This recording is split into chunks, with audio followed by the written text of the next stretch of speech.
예, 그러면 시장 분석과 전략 세워보도록 하겠습니다. 유진투자증권 명동지점의 김영재 부장과 함께합니다. 어서 오십시오. 네, 안녕하십니까. 예, 첫 번째로 뉴스 한 가지만 좀 여쭤보고 싶어서요. 네. 저희가 앞에서 보도를 통해서도 전해드렸습니다마는 빌 게이츠 회장의 그 서한 있지 않습니까? 네네. 그것 때문에 지금 SK 앞에 붙는 자회사들이나 아니면 바이오 관련주들 그리고 상장 예정인 네. 뭐 종목들의 관심이 갑자기 또 뜨거워졌어요. 네. SK 바이오팜의 영향도 물론 있을 테고 좀 여기에 대해서 좀 어떻게 평가하고 계십니까?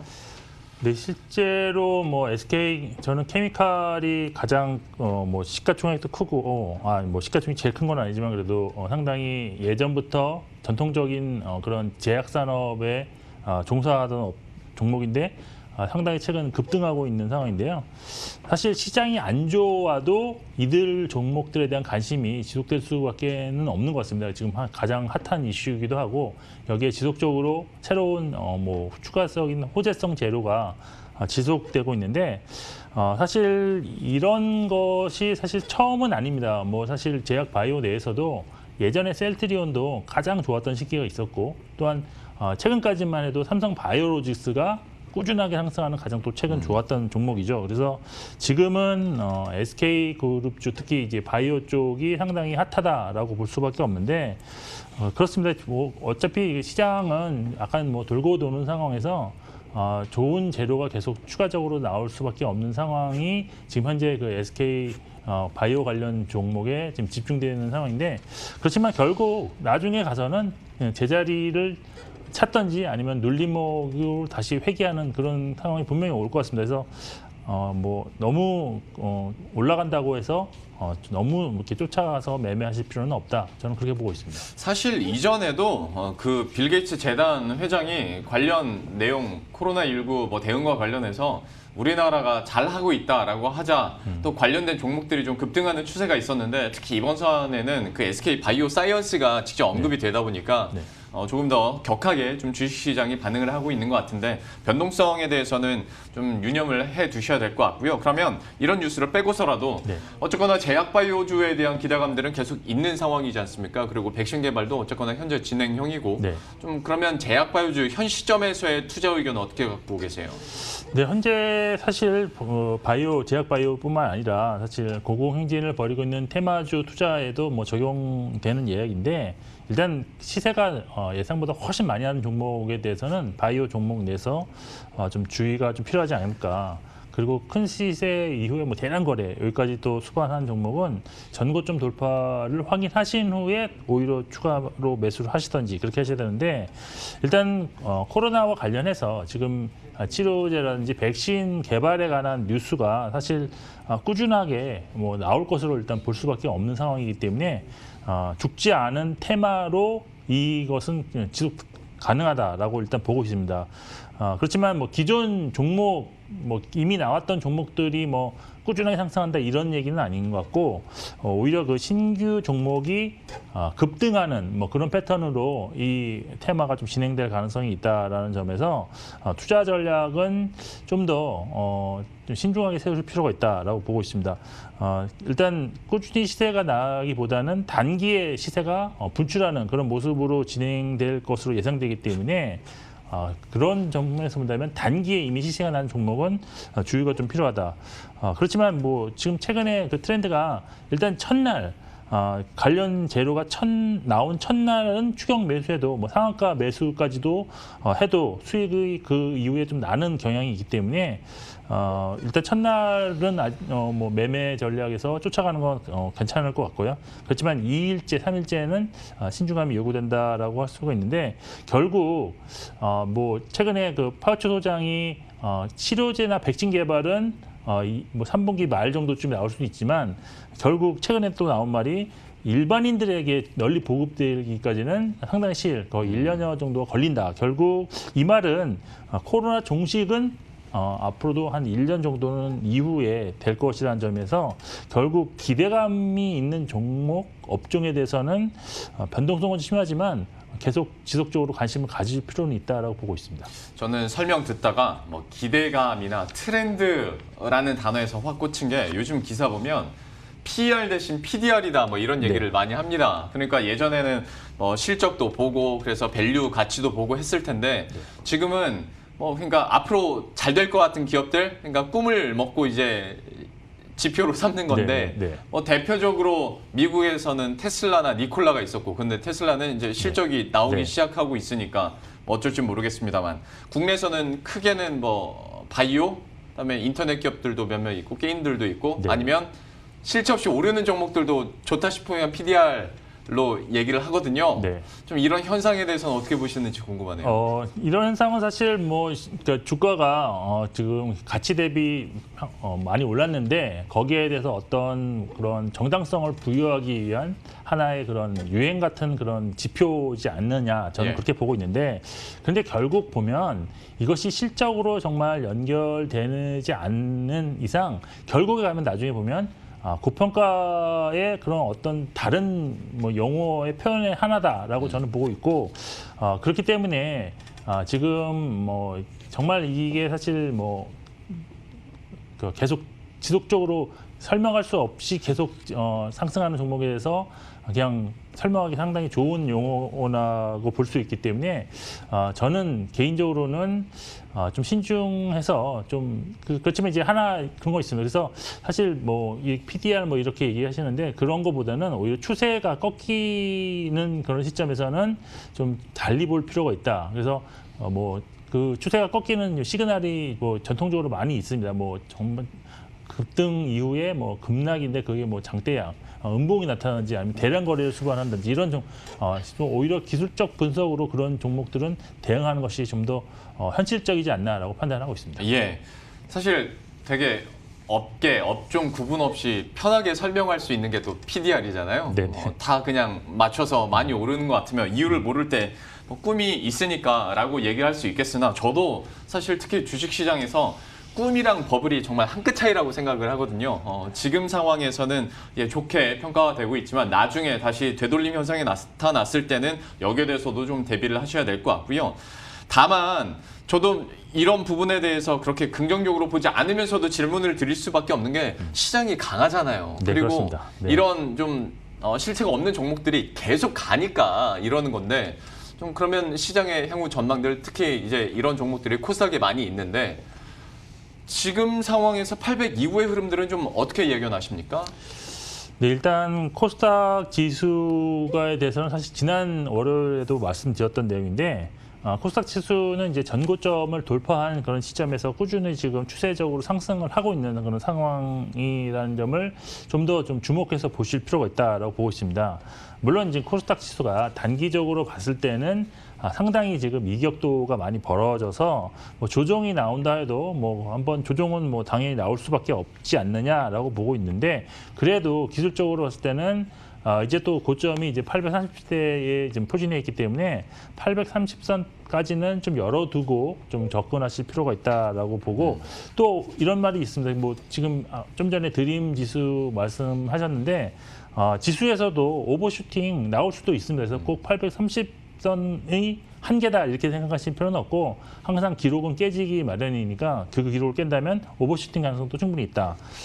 그리고 지금 사실 실적이 그렇게 썩 좋지는 않습니다. 그리고 사실 기대감이 있는 그런 유동성 장세로 지금 지수가 올라가고 있기 때문에 가장 중요한 지표는 역시 저는 추세, 기술적 분석으로 좀 이렇게 추세가 지속되고 있는지가 가장 중요하지 않겠느냐. 그래서 일단 추세가 이제 상승 전환이 한 이후에 하락 전환을 하기까지는 상당히 좀 시간이 걸립니다. 그래서 아직까지는 추세 하락이라는 거는 아직까지는 좀 그렇게 볼 수가 없는 그런 상황이기 때문에 일단 전략적으로 볼 때는 보유 전략이 기본으로 되고 그 안에서 개별 종목에 대한 트레이딩 전략을 구사해야지만이 지수는 올라가는데 수익률이 나는 안 난다 이런 얘기가 안 나올 수 있을 거고, 근데 지금 지금 790 후반 800 정도 되는데 사실 830선이 저는 얼마 남지는 않았습니다. 그래서 현재 시점에서 비중 확대를 적극적으로 해라 이렇게 말씀드리는 어렵다고 보고,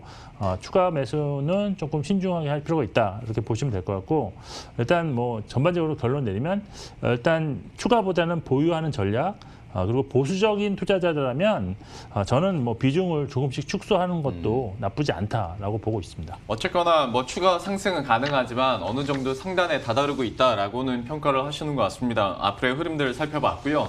또 좀 리스크가 될 만한 이슈들과 모멘텀이 될 만한 이슈에 대해서도 한번 여쭤보도록 할 텐데, 첫 번째는 이제 미중 간의 영사관 폐쇄로 막 서로 주고받고 있지 않습니까? 이게 얼마나 시장에 좀 변동성으로 다가올지 어떻게 평가하십니까?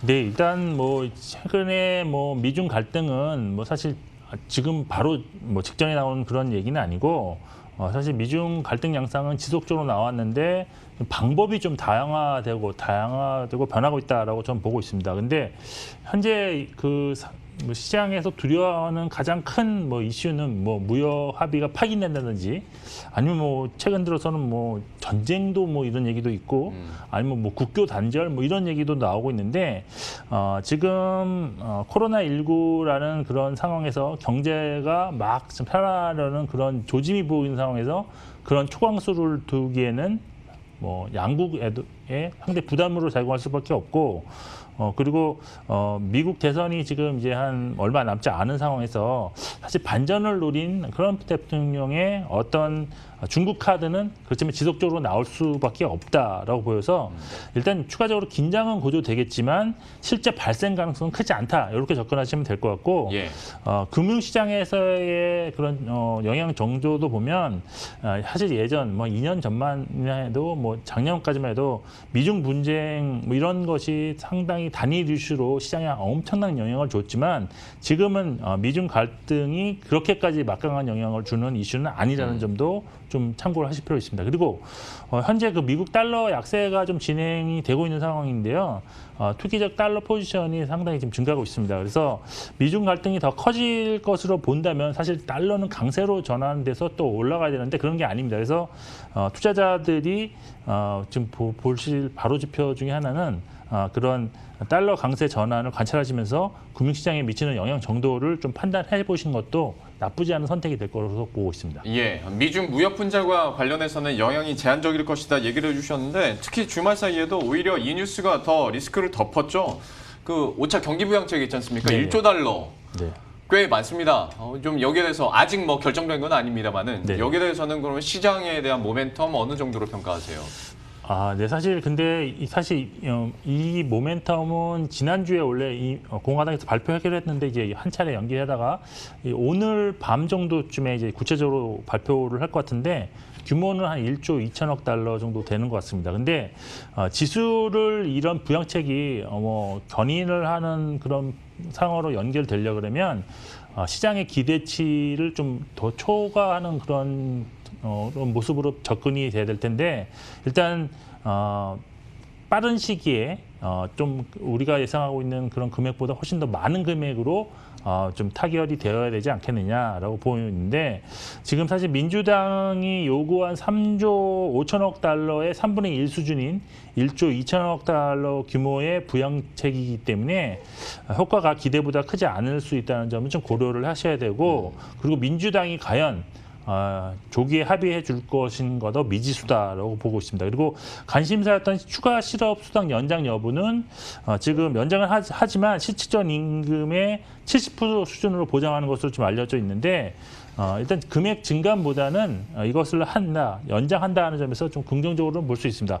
종합해 보면 이번 그 부양책 같은 경우는 민주당이 아직은 조기에 합의해 줄 않을 가능성이 있고, 또 규모도 기대보다는 크지 않고, 그리고 재료라는 것이 처음에 시장에 나왔을 때는 상당히 충격적으로 신선하게 받아들여지만 반복되면 이것이 좀 반감된다는 점에서 지수 견인으로 확대되는 그런 상황이 나타날지에 대해서는 좀 더 지켜보시면서 대응하셔야 될 것 같습니다. 예.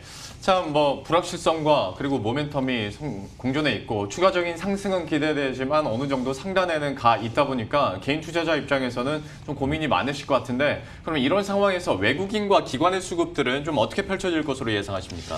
네, 일단 외국인 수급은 사실 최근에 그 조금 개선되는 모습이 나타나고 있는데, 일단 그 중국과 유럽의 그런 경기 모멘텀 개선이 좀 더 강하게 나타나고 있고요. 또 미중 갈등이 나타나고 있지만 이게 해마다 반복되는 이슈라는 점에서 아까도 말씀드렸지만 달러화가 약세입니다. 달러에 대한 그런 투기적 순매도가 진행 중입니다. 그렇기 때문에 신흥국의 가치, 그 화폐 가치가 좀 상승하는 그런 면이 있어서 이런 면은 외국인의 매수를 좀 부추길 수밖에 없는 재료다. 그래서 현재도 약간 그런 영향을 받고 있다라고 보고 있고, 그리고 또 특징적인 것은 최근 외국인들의 매매 행태에서 특징적인 점은 기존 주도주라고 볼 수 있는 언택트는 오히려 지속적으로 매도를 하고 있고요. 그렇지만 장기적 관점에서 코로나 이후에 그런 경제 정상화에 초점을 둔 매수 형태가 나타나고 있습니다. 업종으로 보면 전기전자 업종이 가장 순매수가 강하게 진행되고 있고, 그리고 특이한 것은 뭐 철강금속 업종, 화학업종 역시 지금 순매수가 지금 진행되고 있다는 점인데, 제가 볼 때 철강업종 같은 경우는 좀 그 기술적으로 봐더라도 중기 추세가 막 상승 전환한 그런 상태가 나타나고 있기 때문에 지금부터 좀 관심권에 둬도 좋지 않겠느냐라고 조심스럽게 좀 접근해 볼 수 있겠습니다. 그리고 그렇지만 그 외국인이 사실 지금 이 시점에서 그럼 한국 시장에 대해서 전반적으로 순매수로 전환되었다라고 말씀드리기는 좀 어려운 것은 이 달러화에 대한 약세가 어느 순간에 뒤집힐 수도 있습니다. 갑자기 정말 돌발 악재가 아주 크게 나타나서 미중 갈등이 더 부각이 된다고 할 경우에는 좀 더 달러 약세는 또 강세로 전환될 수도 있는 상황이기 때문에 아직은 좀 불확실하다. 그렇지만 외국인의 그런 매매 패턴에 대한 스탠스는 중립 이상으로 변화 중이다라고만 해석하는 것이 좋고, 기관은 아직도 계속 매도를 하고 있는 것 같습니다. 그래서 사실 기관의 매도가 좀 줄어들어야지만이 지수가 오히려 좀 상승하는 그런 모습이 나타나는데, 뭐 기관은 아직까지도 사실 기관이 사실 매도한다는 건 결국 일반인들이 환매를 지속적으로 계속하고 있어서 펀드에 대한 매력이 아직은 없다라는 것의 반증이기 때문에 결국 지금 나타나고 있는 동학개미 운동이 조금 더 수그러들 때 약간 기관의 매수 전환이 오히려 역으로 나타날 수 있다는 점도 좀 예상해 볼 수 있겠습니다. 예, 전반적인 스탠스를 봤을 때 뉴스나 수급 상황들 좀 방망이 짧게 잡고 좀 민감하게 반응을 그리고 발빠르게 대응을 해야 될 것 같습니다. 오늘 시장에 대한 분석들과 전략 이렇게 짜봤고요. 유진투자증권 명동지점의 김영재 부장과 함께했습니다. 오늘 말씀 고맙습니다. 예, 그럼 저희도 여기서 인사드리도록 하겠습니다. 식사 맛있게 하시고요. 저희들은 내일 이 시간에 또 새로운 소식과 전략 들고 다시 찾아뵙도록 하겠습니다. 시청해주신 여러분 고맙습니다.